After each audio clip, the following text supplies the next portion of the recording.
Here at the Everyday Center. This morning it's a pleasure to be introducing and welcoming back the Coda singers, the Coda Women's Chorus. Coda is a musical symbol. Coda, the first word of their title, is a musical symbol with Latin roots meaning tail or edge. By definition, it is something that serves to round out, conclude, or summarize. The Coda singers share music to give pleasure and to fulfill our souls. Coda is a wonderful group of women who, through their joy of singing, bring delight and musical recollection to their audiences. The majority of their performances are for residents in senior living and support facilities, also known as the Lord's Work. They offer a spring concert for the public as well as a holiday pop-up concert. Their musical director and accompaniment is Lydia Merrick. It's wonderful to have them. Please join me in welcoming Coda's Women's Chorus.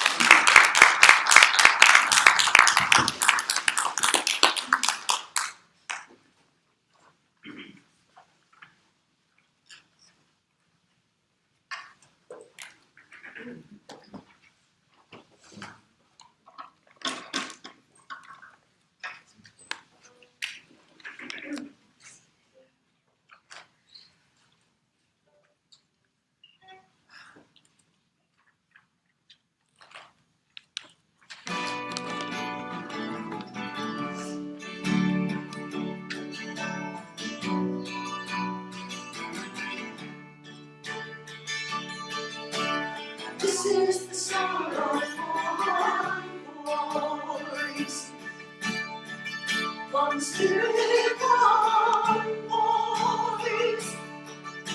The sound of one makes our choice. This is the sound of one voice. This is the sound of one voice.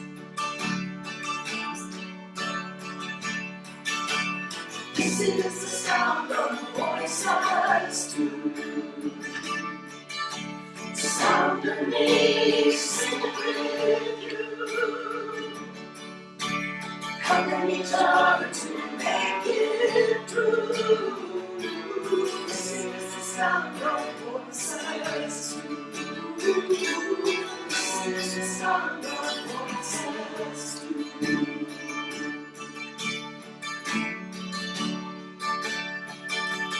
This is the sound of voices three, singing together in harmony, surrendering to the mystery. This is the sound of voices three. This is the sound of voices three.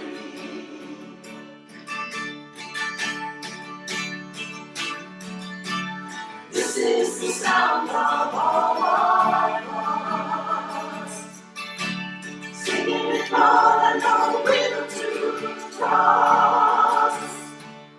Leave the rest behind and turn to dust. This is the sound of all of us. This is the sound of all of us. Ooh.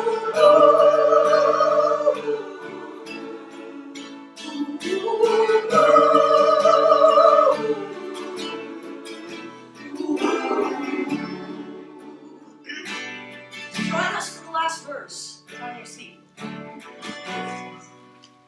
This is the sound of one voice, one people, one voice, a song for every one of us. This is the sound of one voice. This is the sound of one voice.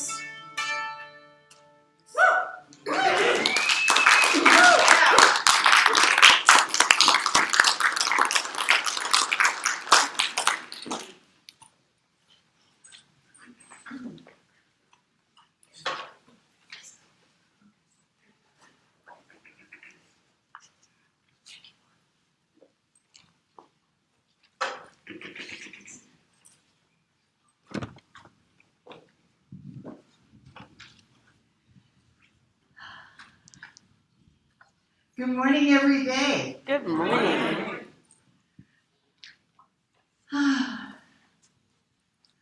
I am a little bit beside myself this morning, seeing everyone who is here anyway.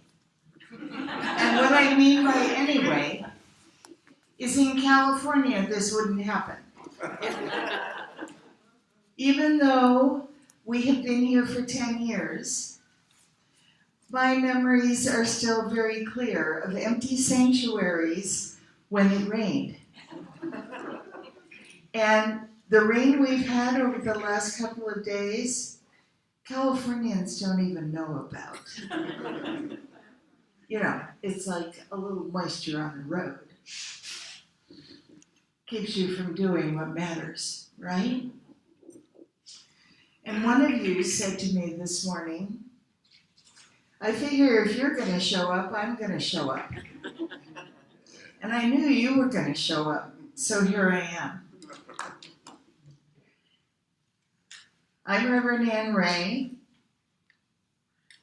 and it's really true. This is how I feel. I get to serve with this community. I get to have this community as my spiritual family, to support each other and love on each other and find ways to do good things together and always cooking up something. Aren't we? Yes, we are. That's right. So for anybody who happened to look at their program and saw my title for today, it isn't a mistake. Because not everybody knows what clarifying butter means, or what that is, or why that's even relevant. And, you know, I never know why some of these titles are going to pop into my head the way they do. There were lots of ways to title what I was going to talk about today, what I felt inspired to talk about today, but clarifying butter is what showed up. Now, yeah, I spent a lot of years cooking professionally. And so, you know, metaphors that involve something to do with cooking might just roll off the top of my head now and then. So let's get to clarifying butter. So what in the heck is clarifying butter anyway? Well, if what we want is the purity of the butter itself, then what we do is we heat it very slowly, because I guarantee you it will burn if we don't. We heat it very slowly, which requires what? Patience. Patience. Very good. It requires patience. We heat it very slowly, and what happens is the butter then separates. Now you might think that's a bad thing, but it's not. Because what you have is liquid and solids. Now, you may choose to just toss the solids away, although there is a use for them. But typically, if you're inclined to be clarifying butter for whatever reason, what you want is the pure liquid that has no solids floating around in it at all. And the reason that you want that is not only so that whatever it is that you're making, let's say, since I'm the sauce queen, let's say you're making a sauce and you want the sauce to be extra smooth, and particularly if you want the sauce to be clear, then all you want is the liquid. If you want the flavor to be extra buttery, you want the clarified part of the butter because that's where all those tastes are hidden, where that smell is hidden. Now, there may be some people in the room who don't like the smell of butter, but I don't know any of you.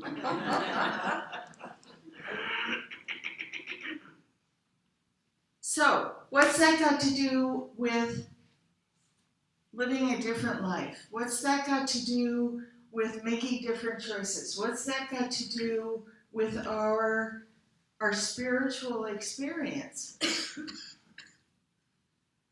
Well, sometimes it's worth the patience to go through the process with these deep questions that Denise alluded to in her sharing this morning as our practitioner,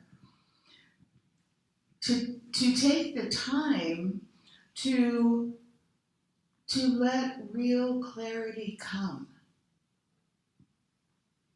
Because it isn't,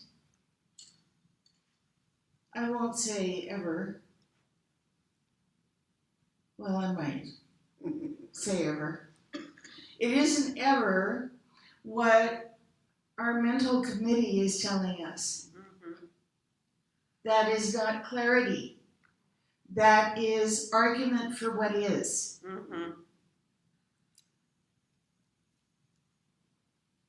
Shall I say that again? Our committee, housed in our brain, in this lovely boardroom, where it sits in these fancy chairs and it thinks it has all this control. What our committee has to say is arguing for what is. No matter how sweet the talk, no matter how persuasive it tries to be. If we're actually looking for a new thought, if we're actually looking for a new perspective, if we're actually looking for the opportunity to step into life differently, why in the world would we listen to anything that was just giving us old information? But it's so tempting. Oh my God, it's so tempting. Because it sounds like it has so much authority.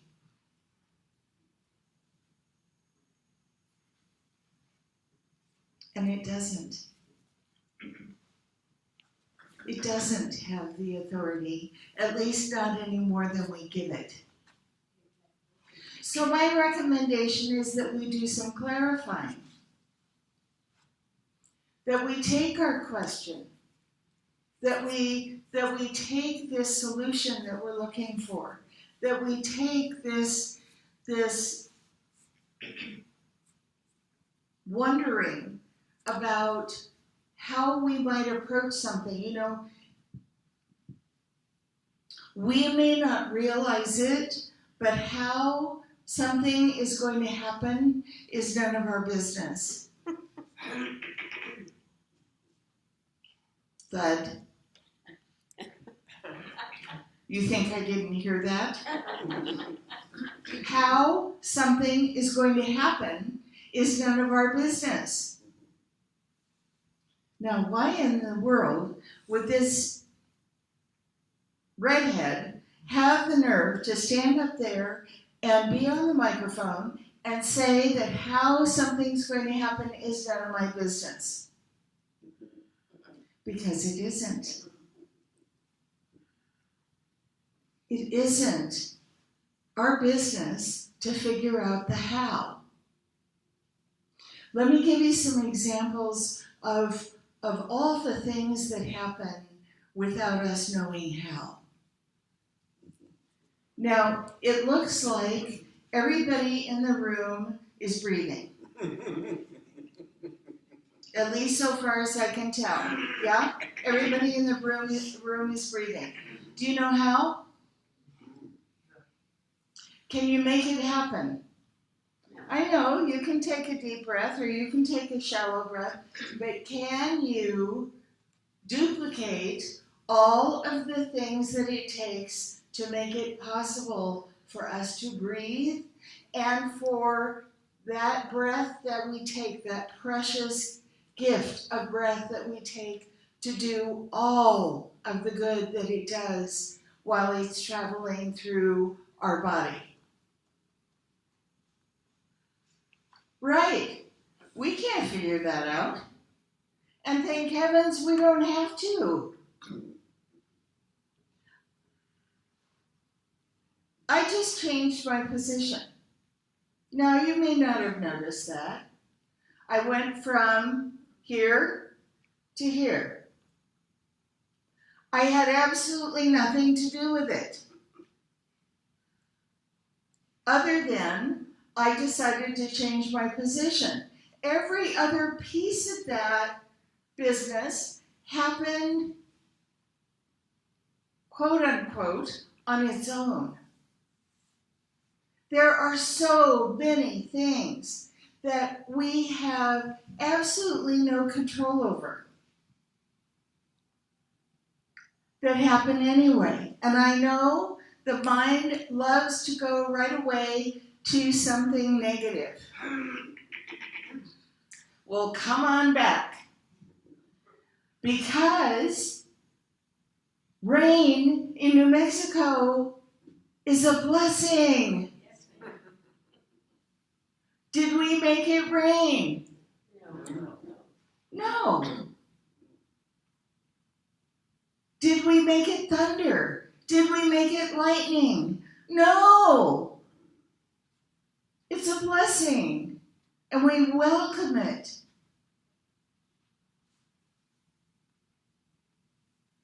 So when we are figuring out something, because part of how we drive ourselves a little goofy is trying to figure out the how. Now, we might also try to figure out the when, but I'm not even going to go there. We might just drive ourselves a little goofy trying to figure out the how. No matter how many hows we try on, there is no guarantee that whatever it is that we are seeking is going to show up in that way.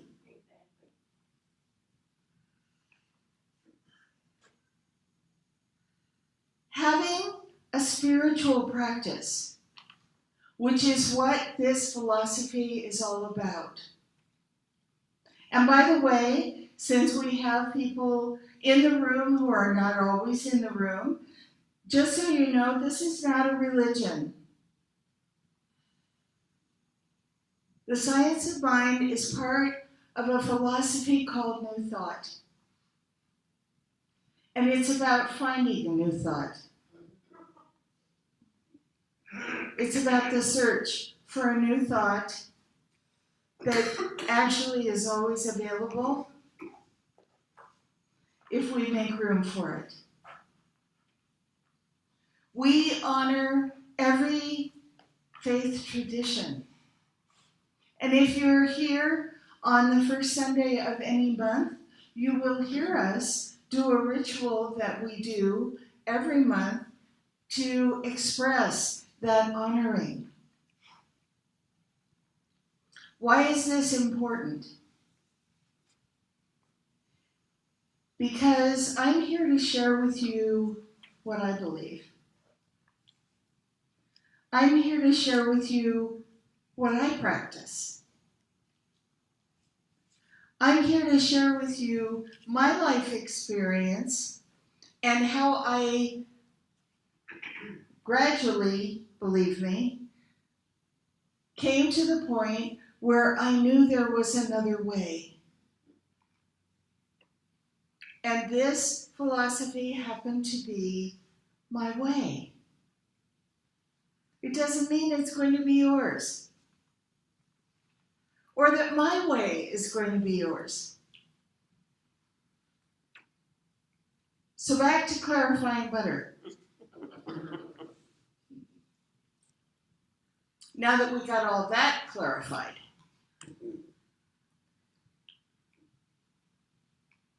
so we're seeking an answer, we're seeking a solution, we're seeking guidance for our next courageous step. We're seeking to know something differently, feel something differently, whatever the case may be.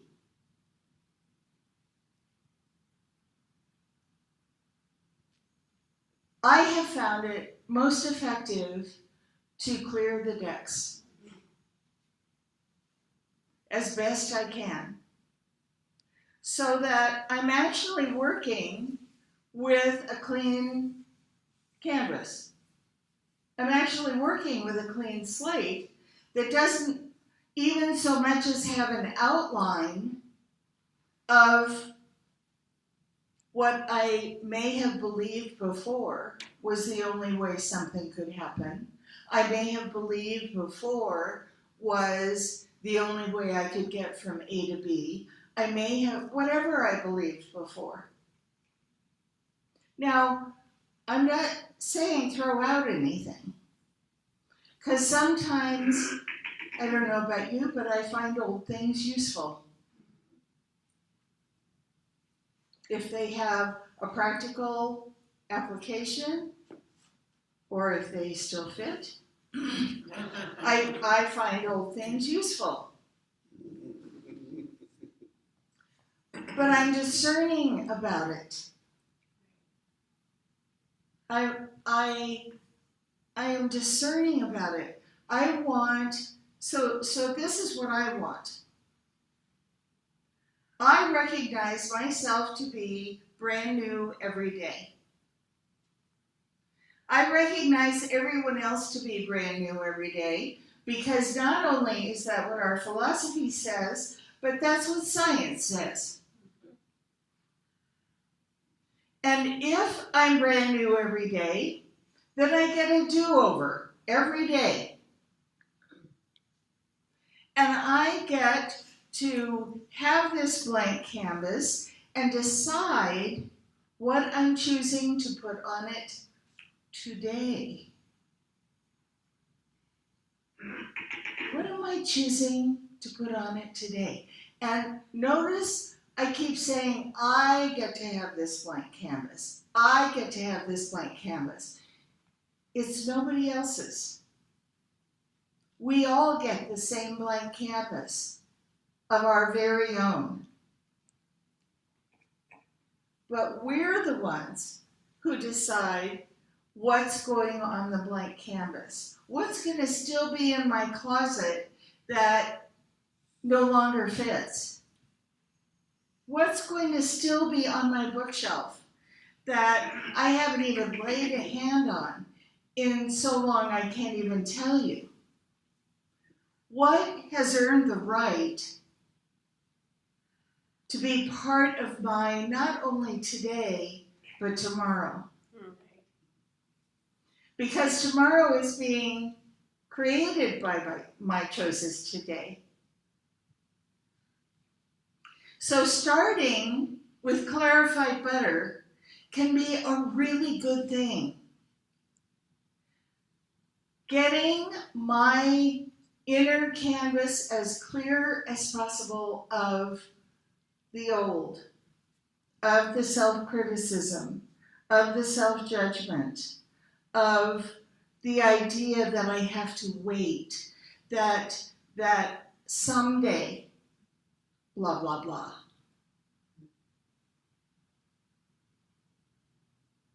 This is Sunday. We have lived, all of us have lived this long to be right here, right now. Yeah. This is someday. So what are we going to do with it? How can we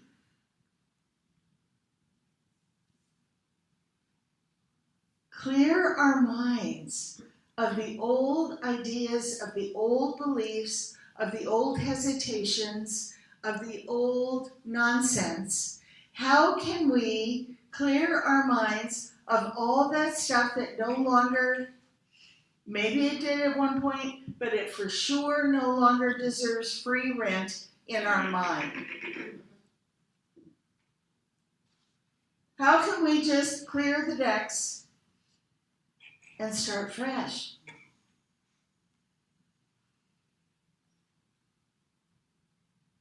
Everybody has their own how. Everybody has their own how. Step one, which is where we all begin, is deciding to do it. Is making the decision to be open and receptive and allowing of something fresh, of something new, of something that we may not have ever considered before. You know, I just want to say one thing about miracles. That made some heads pop up.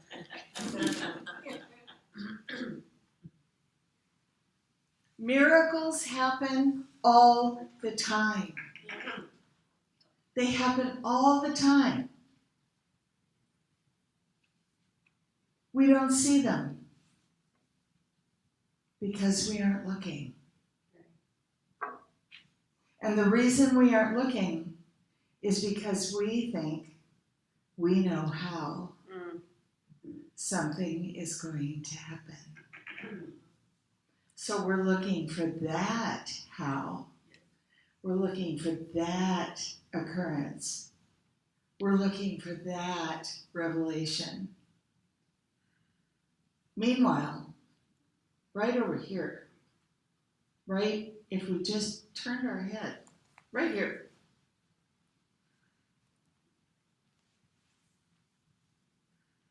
what it is that we're seeking is going, yoo-hoo, here I am, look over here.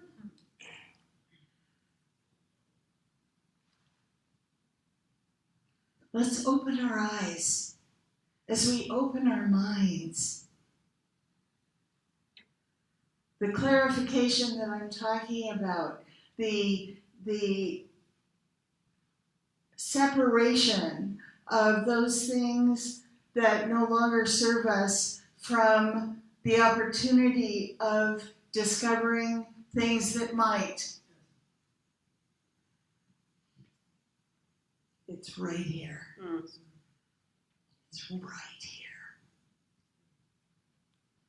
It's right here. And so it is. And so it is.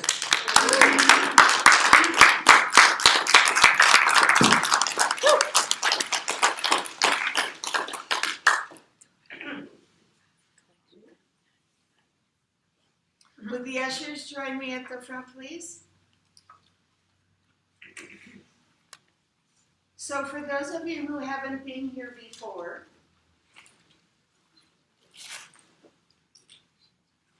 we call this our opportunity for conscious giving. Because we believe that when we bring our consciousness to something, when we bring our intention to something, come here you two, and Tess, I want everybody to see you. This is Laurel. This is Mel. When we bring our consciousness to something and our awareness to something, that it changes the energy. Not only does it change the energy, but it expands it. It multiplies it. So when we say together our statement of affirmation and receptivity, fooled y'all, didn't I? I didn't change the statement though. Just know that that's what we're doing, and I invite all of you, whether you are putting anything in the basket today or not, because people make contributions through the mail, they do it online, is at least put your hands on the basket on their way by and share your blessing and energy with us. The love of The Spirit, love of Spirit blesses and multiplies all that I am, all that I have, all that I give, and all that I receive abundantly. And so it is.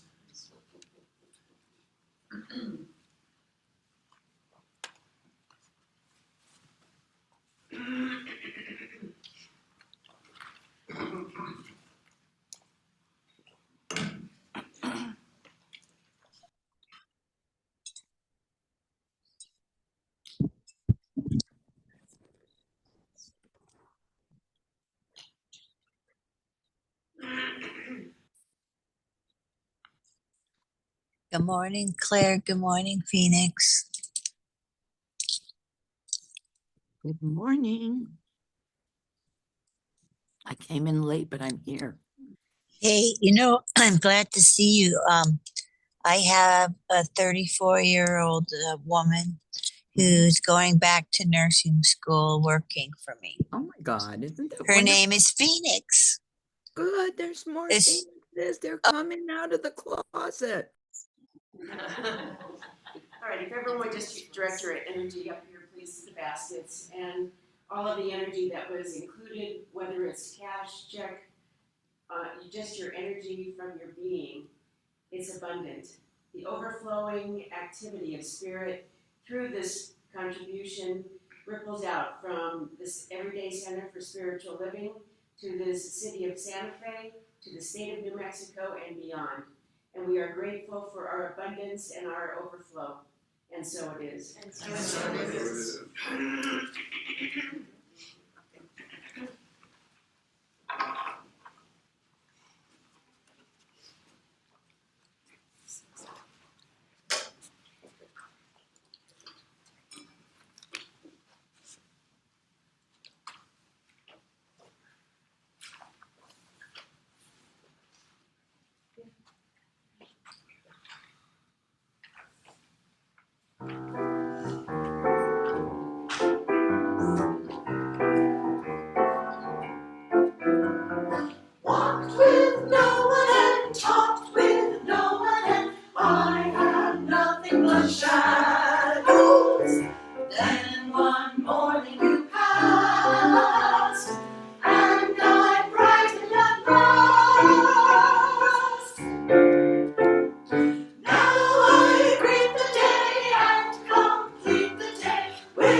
to all of the Coda singers, and to Lydia, who I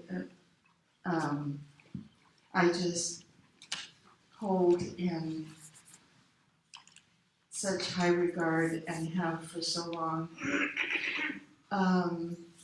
I cannot thank you enough for coming and sharing your beautiful voices and your joy with us. It could not have been a more perfect morning. Thank you. Thank you.